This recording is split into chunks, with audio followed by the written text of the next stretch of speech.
Hey everybody, welcome back to I Know a Guy. If you're new here, my name is Anthony. I'm a business profit advocate. On this show, we interview entrepreneurs, business owners, professionals, and just people doing cool things. For example, today we're meeting Wade Simmons. He's an entrepreneur, independent filmmaker focusing on documentaries and romantic comedy short films. He's trained as a pro wrestler for 2 years and been in the mortuary business for 14. How you doing today, Wade? I'm doing pretty great. How about yourself? Oh, I can't complain. It's nice out.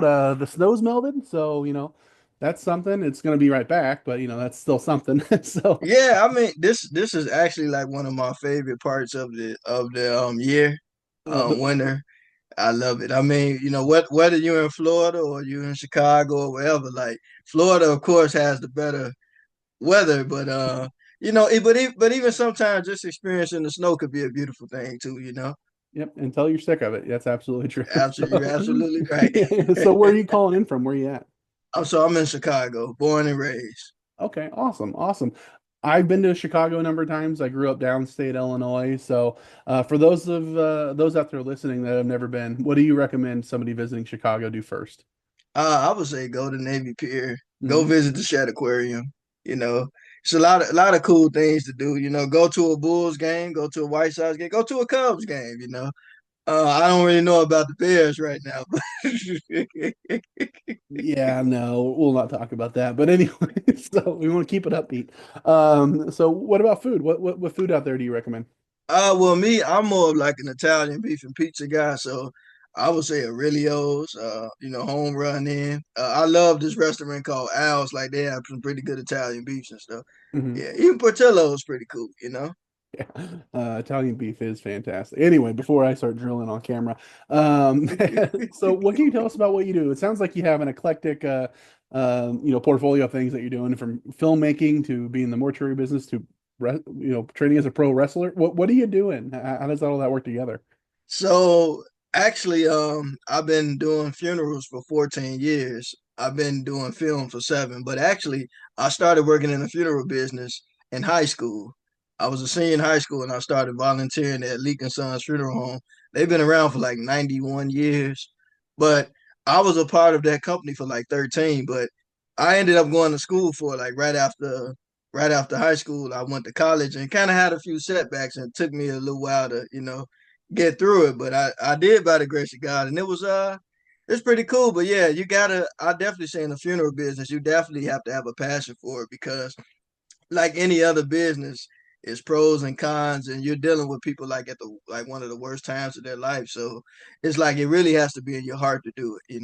And yeah, funeral directors can make a decent living, but I know quite a few people that have got licensed and walked away from it. So it's not for the lighthearted, trust me. Yeah, no, I understand that. So you've been doing that for 14 years, and you said filmmaking for 7. What started the filmmaking, and where are you hoping that goes? Oh man, so for film, like as a child, there were two things I said I wanted to do. I wanted to be a mortician and I wanted to be a film director. And so what ended up happening was that when I went to mortuary school, I had like it was kind of rough, man, and I didn't even know if I was gonna make it because like once I got through the program, we had these exit exams to take because they want you to pass the national board and all that good stuff, but it's like you go to school and then you finish the program, but now you got to pass a test to get out of the program. And so like it was like, man, it wasn't looking good. So for like 7 months, I'm trying to pass the funeral director side of the test, and I'm like, you know what? If I don't make it out of this place, I gotta find something else I'm gonna do. Cause like one thing about me, like I'm not gonna let one thing stop me from going forward. Like life goes on. You know what I'm saying? So I'm like, maybe I'll try out plumbing. So I flew down to Vegas, flew down there to work with my uncle to do some plumbing work. And I'm like, my family's blessed with this trade and whatever, but this is not my thing. So I'm like, maybe I'll just go to film school because I did want to be a filmmaker. So I went to film school, and as soon as I enrolled, man, I fell in love with it. And as soon as I like enrolled, I started using the equipment. I started making my web series. Of course, it wasn't perfect at the time, but it's like, man, I got this equipment, and then me being in the funeral business, you learn time don't wait for nobody. So I'm gonna take advantage of it. So man, as soon as I got to film school, I just started like producing films like it was crazy. I got you. Where are you hoping to go with that? Where's your Uh, dream as far as the film side? so as far as film, I'm actually wanting to move more towards making documentaries because again, when I was in film school, like all of us are like storytellers in a sense, but I'm like, you know what? I wasn't really a documentary kind of guy growing up, but then when I went to school and I took a class, and I made a documentary with a young guy by the name of Chris Hospelhorn and Zach. We went to a restaurant and we made I fell in love with it, man. And I'm like, you know what? Right now, even though I'm making narrative films, I'm like, I think I want to move more into being a documentarian because, like, to me, you know, you don't really have to worry so much about acting, of course, lighting and all the basic stuff, but other than that, you just get to tell a real story, man. And then you get to connect with people and you get to see other people tell their story and then you get to piece it together. It's a beautiful thing, man. Okay. Well, documentaries that's kind of a wide target. What's your focus? What kind of stories are you looking to tell? And what kind of stories have you told, and what kind of stories, like I said, are you looking to do more in the future? So I do have one documentary out now. It's on the Rego's brother funeral home. And they've been around for quite a while too, but I actually just want to go around like the different businesses and get to hear their stories, even stories about like people, grandparents and uncles and us, because it's like even with family, right? Like you have like this whole group of people who came from a group of people that sometimes they know nothing about, and so I just think it's kind of cool to be able to document that kind of stuff.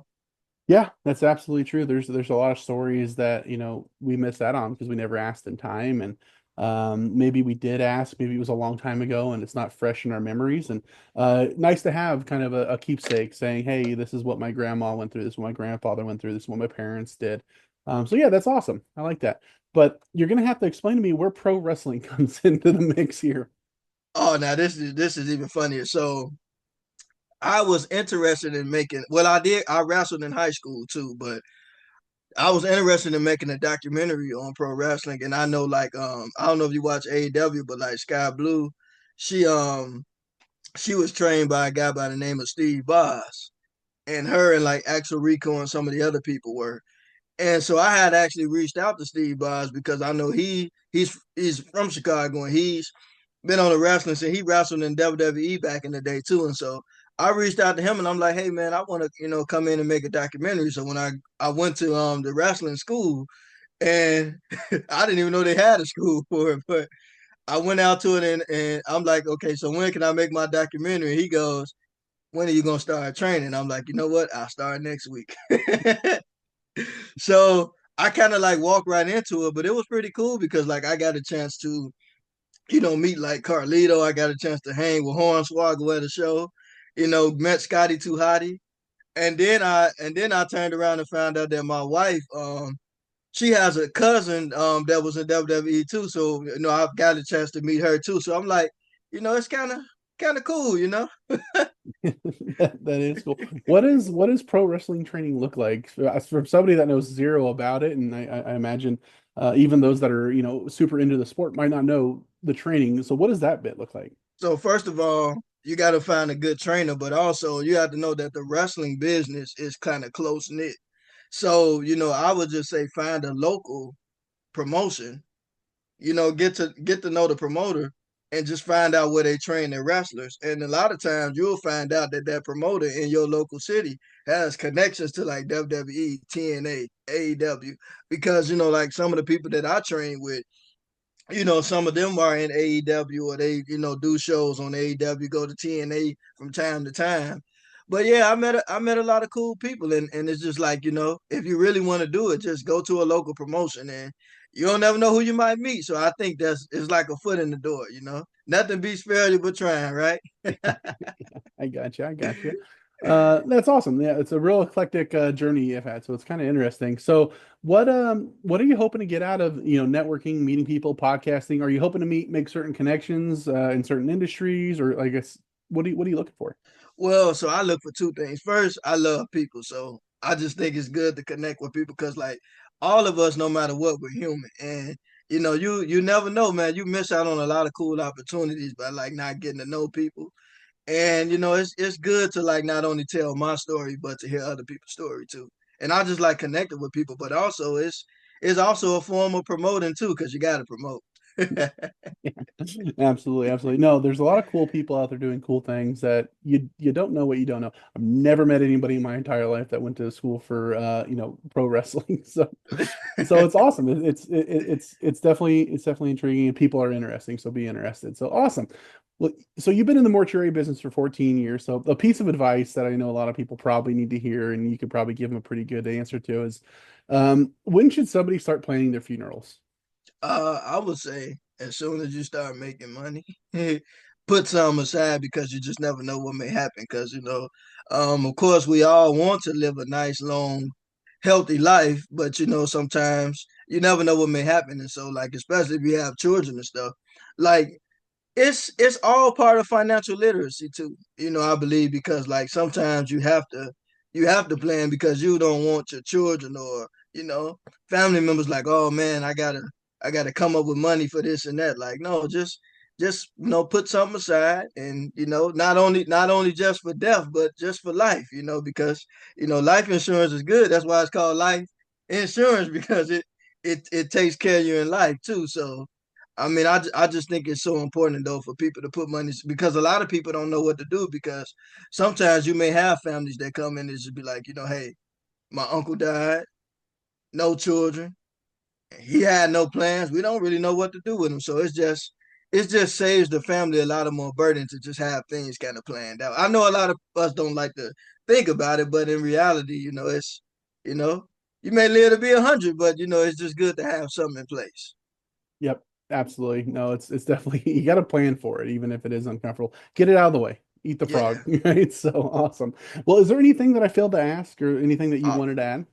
Oh no, not at all. I just would tell anybody whatever you want to do in life, time waits for nobody. So, make the most of it. Make the most of your time and just enjoy your life.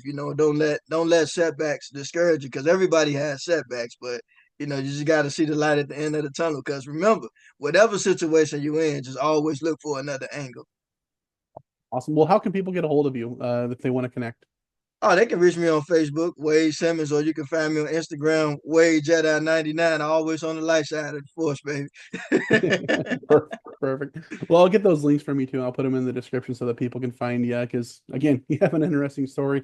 A lot of people out there have interesting stories, and I know for a fact that a lot of them need to be told. So, there's definitely something there with your documentary side and being able to kind of meet these people and do their stories justice. So, Yeah. perfect. So, anyway, Wade, I really appreciate you coming on, taking the time. If anybody out there would like to meet him, absolutely reach out. He's just a joyful ball of energy every time I've talked to him. So absolutely reach out, have a conversation. If you're a little shy and you want an introduction, ask me. I'm more than happy to make a three-way introduction for you as well. But other than that, if anybody out there would like to be interviewed, feel free to reach out to me directly. My link tree is in the description as well. But again, Wade, thanks so much for coming on. I hope you have an awesome day, and let's all get out there and meet some more people. All right. Thanks again. And look, I keep in contact with everybody that interviewed me, so I got you, but I appreciate you for allowing me to be here. It's my pleasure. Talk soon.